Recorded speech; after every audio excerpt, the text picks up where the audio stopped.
side, there are a struggling small group of lions that are shifting around, trying to find a safe place and somewhere that they can actually settle down for a few days.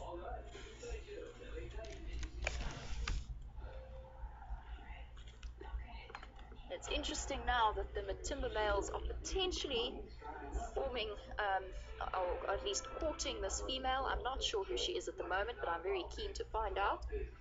I've got a count of 1, 2, 3, 4, 5, 6, 7 lionesses here, but then including Junior, that's 8. I think that is all accounted for on this side, so maybe not a member of the Nkabuma Pride, but I'm not entirely sure. I could be corrected. Hey, LA, you might have noticed things are looking pretty good at Southwest. Our dazzling smiles, our friendly faces, our new ride. One of the females getting into that nice fatty layer underneath the skin. That's right. Get ready to take off to Cabo San Lucas, Los Cabos, Mexico City, and Puerto Vallarta. Book your low fare now at southwest.com.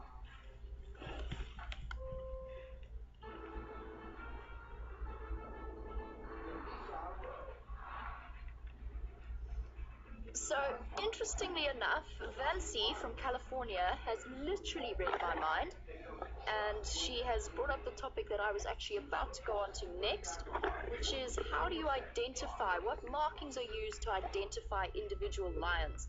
Now, with leopards, it's pretty easy. They all have their unique spot patterns, but you'd be surprised with lions, it's also fairly simple to do. The identifying feature that most scientists will use that is completely reliable is actually the whisker patterns. So if we can have a look at this lioness who's just licking her foot, those whisker patterns that you see, the collection of dots just beneath and to the left of the nose and above the mouth, those are what you use, and those will stay the same on these lions throughout their lives. So you can use individual scars, individual markings, but those can come and go, and they can also change very quickly if a lion is injured during a hunt or in a fight with other lions. Their ears can get ripped, infections can create full tears in their ears.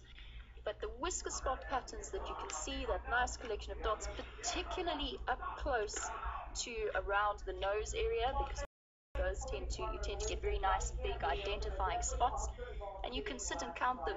And one of the things that I used to do where I was working at previously was actually put together ID kits for the various lions. It was a closed system, so it was very important to have a strong handle on the lions and who they were so that we could keep the genetics nice and fresh.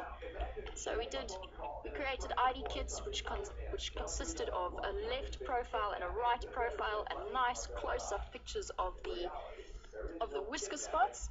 And I know that some of you guys have been watching for a very long time and you are very familiar with the various animals on this reserve, but it's probably something that I'm going to start working on.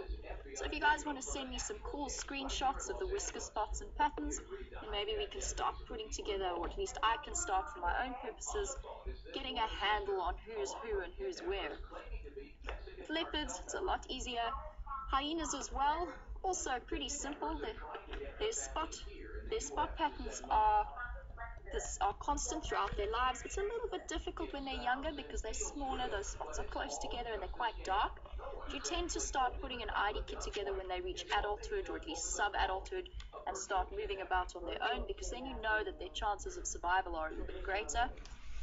And you can actually sit. Hyenas can be tricky because you often see them in low light, but you can sit and look for patterns and spots and arrows and W's and M's and all kinds of various things. Just while we're on the subject, or at least while we've got that wonderful focus of that foot over there, as I was saying earlier to you guys, I'm really interested in animal anatomy and the way that everything ties together. And strangely enough, I have quite a bizarre fixation on feet. I love foot structures. So with lions like this, with that paw, it's what's known as a digitigrade foot posture. So their metatarsals are extended right up on the right of your screen. You can see what looks like a joint, That's actually the ankle joint. So when lions walk, they're walking right on the tips of their feet with that extended metatarsal, or the foot bones in the foot that extend up into that ankle. And it's a fantastic adaptation that allows them to walk really quietly and really silently, because they are walking right on the tips of their feet. That pad is nice and soft and flexible because there's actually not much happening above that in terms of bone structure.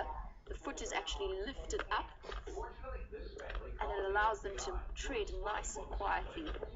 So fascinating to see the various ways that they're adapted. And then in terms of their claws and their tendons connecting to the bones, so those incredibly sharp claws stay retracted, so you won't pick up on them in their tracks unless they're in very soft mud or if they're running for a little bit of extra traction. So they keep them nice and sharp and tucked into that claw sheath.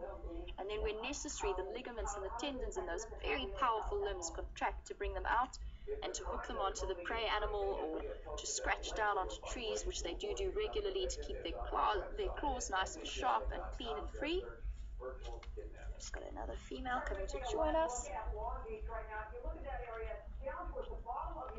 So very, very interesting, and thank you for reading my mind about the whole identifying features. It was very funny. I was literally opening my mouth to talk about that. You can do it with pretty much all animals.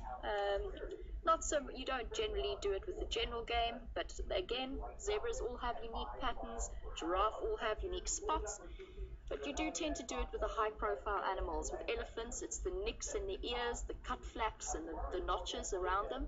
But you'll also find if you're really struggling to identify an elephant, the scientists will use the pattern of the veins in the ears to look at it. So very detailed and really possible to get quite a good handle on what's going on.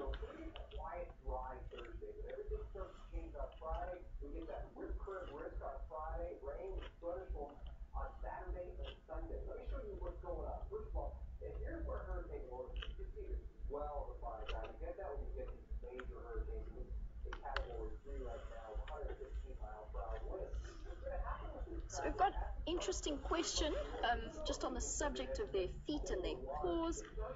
We had a question yesterday about whether that control over their claws is deliberately done voluntarily or whether it is instinctive. I think it's a sort of a combination answer. So the way that we breathe, we can do it instinctively, so we don't have to think about doing it. It happens just subconsciously when we're sleeping or just talking regularly. But you can actually exercise voluntary control over that motion. So you can breathe in if you want to, you can hold your breath and stuff like that. So for me, if they are, for example, running or leaping forward and the claws push out or they're jumping onto the animal, it's all part of an instinctive contraction, but they could also stretch out and control that voluntarily. So it's a two-level answer. Yes, they would do it instinctively. It would happen automatically with the motions of the claws when they're catching something. But they can, when they go up to trees and when they reach forward and scratch down the bark, that's actually a voluntary movement that they can control themselves, all through muscle contractions.